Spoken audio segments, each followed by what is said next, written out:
Variety പടം ഇഷ്ടപ്പെടുന്നവർക്ക് വേണ്ടിയിട്ടാണ് റൈഫിൾ ക്ലബ്ബ് എന്ന പടം ഞാൻ റെക്കമെൻഡ് ചെയ്യുന്നത്. ഒരു രക്ഷയില്ല, എനിക്ക് ഭയങ്കരമായിട്ട് ഇഷ്ടപ്പെട്ടു. എസ്പെഷ്യലി ഇതിൻ്റെ ബാക്ക്ഗ്രൗണ്ട് മ്യൂസിക് ഉണ്ട് ഓരോ സീനുകൾക്കായിട്ടുള്ളത്. അടിപൊളി എന്ന് പറഞ്ഞാൽ ഭയങ്കരം.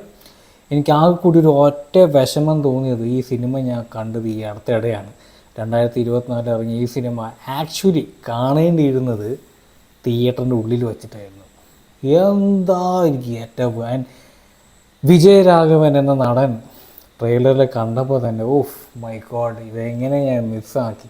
കക്ഷിയുടെ ആ മുഖവും പിന്നെ പിണറായി വിജയൻ്റെ ആ ഒരു മുടിയിരുന്ന ശൈലിയും ആ ഒരു എക്സാക്റ്റ് കോപ്പി വെച്ചിട്ട് ആ ഒരു ഒരു ഒരു സീൻ കാണുമ്പോൾ തന്നെ ഓഫ് ഈ പടം കണ്ടേ ഒടുങ്ങും എന്നുള്ളതായി. സ്റ്റാറിങ് ദിലീഷ് പോത്തൻ, സുരേഷ് കൃഷ്ണ, ഒരു കർണാടക നടനുണ്ട് അനുരാഗ് സുരേഷ് സംതിങ് എന്തോ പേരുള്ളത്, കക്ഷിയാണ് വില്ലനായിട്ട് വരുന്നത്. ആൻഡ് ഇതിൽ വല്ല മണ്ണാങ്കട്ട പ്രണയമൊന്നുമില്ല, ഫുള്ള് വെടിവെപ്പ് തന്നെ. അങ്ങോട്ടും ഇങ്ങോട്ടും തോക്കിട്ട് രണ്ട് വെടി വെച്ചുകൊണ്ടിരിക്കുക.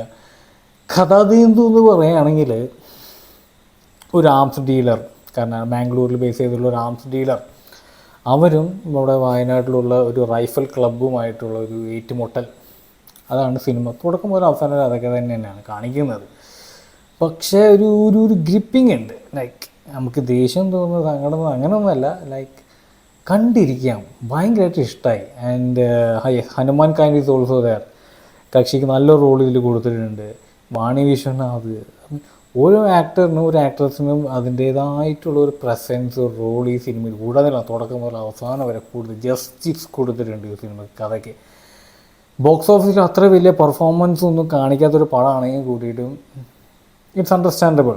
നമ്മുടെ കേരളത്തിനിടയിൽ അങ്ങനത്തെ ഒരു കഥ വരുമ്പോൾ എല്ലാവർക്കും പിടിച്ച് കൊള്ളണമെന്നില്ല.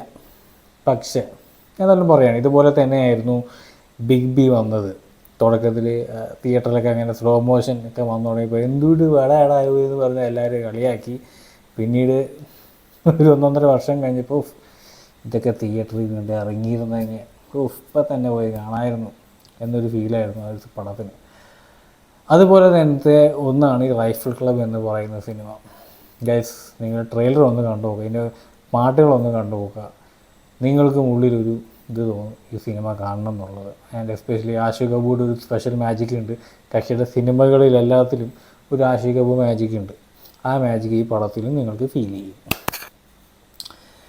കഥ ഞാൻ പറഞ്ഞല്ലോ, രണ്ടുപേരും തമ്മിലുള്ള ഒരു റൈവൽറി, ഏറ്റുമുട്ടൽ, അതിനെ കൂടുതലൊന്നുമില്ല. പിന്നെ കുറച്ച് ക്ലാസിക് കാർസൊക്കെ കാണിക്കുന്ന ഒരു ലാൻഡ് ക്രൂയിസർ, പഴയൊരു ബെൻസിൻ്റെ വിയാനോ വാന്. പക്ഷേ ആ ലാൻഡ് ക്രൂയിസർ തന്നെ കാണാനൊരു എടുപ്പ്, ചുറ്റും കാട്, ഒരു സ്ട്രെയിറ്റ് റോഡിൻ്റെ ഇടയിൽ കൂടെ വില്ലൻ അത് ഓടിച്ച് വരുന്നതിന് ഒരു ഫീലൊക്കെ അടിപൊളി. അതൊക്കെ അടിപൊളിയായിരുന്നു. ഭയങ്കര സീൻസൊക്കെ നല്ല ടോപ്പ് നോച്ചായിരുന്നു. Single top notch, brilliantly made.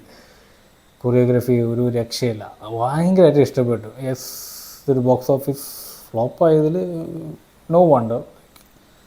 പക്ഷേ എന്നിരുന്നാലും rifle club, yes, I love the theme so much.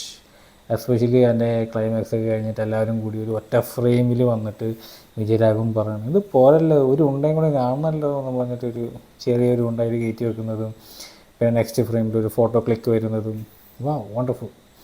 And yes, Darshana, yes, ആ നടി ഇങ്ങനെ തോക്കു ചൂണ്ടി പുറത്തേക്ക് വീഡിയോ വെക്കുമ്പോൾ അതിനൊരു ബാക്ക്ഗ്രൗണ്ട് സ്കോർ വേറെ തന്നെ ഉണ്ട്. വാണി വിജയനാഥ് ക്യാരക്ടർ പുറത്തേക്ക് വെടിക്കോപ്പ് കൊണ്ടുമ്പോൾ പ്രചോദനം നൽകാനായിട്ട് കക്ഷിയുടെ എക്സ് ഹസ്ബൻഡായി അഭിനയിക്കുന്ന സുരേഷ് കൃഷ്ണ പറയുന്ന ഡയലോഗ്സ് ഉണ്ട്.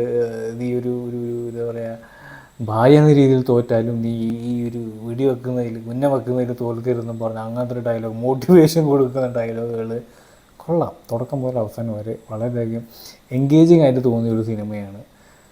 ആൻഡ് ഇങ്ങനത്തെ പടങ്ങൾ ഇനി വരട്ടെ എന്ന് ഞാൻ കൈകൊപ്പി പ്രാർത്ഥിക്കുന്നു എന്ന് പറഞ്ഞുകൊണ്ട് നമുക്ക് അടുത്ത റിവ്യൂവിൽ കാണാം. സോ ഇന്നത്തെ റെക്കമെൻഡഡ് സിനിമയിലുകൾ റൈഫിൾ ക്ലബ്ബ്.